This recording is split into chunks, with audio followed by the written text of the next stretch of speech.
E nós está seguindo na valor na edifício histórico e monumento na através de arquitetura, está traspassar a história de nosso antepassado. Agora nós contava um pouco mais de outro monumento de no centro de cidade. Está um pouco escondido, pero valor grande para nossa história.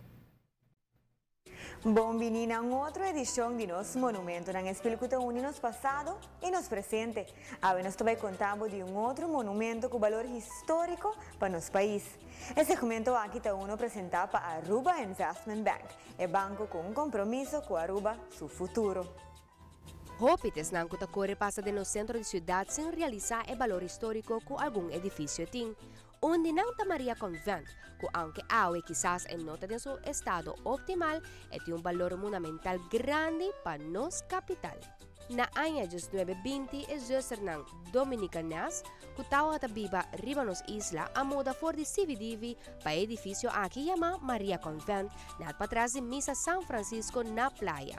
Después de alrededor de años 1930, el edificio a conocer una expansión camina a agregar algún camber adicional, manera ta el baño y balcón, pero más importante estaba el corriente y el teléfono que en ese momento queda conectado. Banda de una arquitectura particular, lo que te resalta de edificio aquí está lo que de pa for gente no por mira.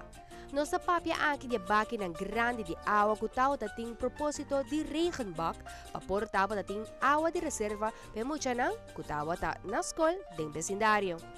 Bisando sa aqui, me certin hopi, que tem bonita recuerdo de convento e den su tempo de gloria, que sin duda algum, no por la gabay perdi.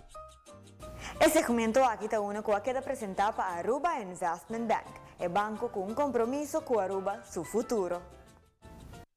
E assim também quizás vão conhecer um pouco mais de outro edifício importante para nossa história. A TV está seguir brinda honor a nosso monumento na Kuta Uni nos passado e nos presente.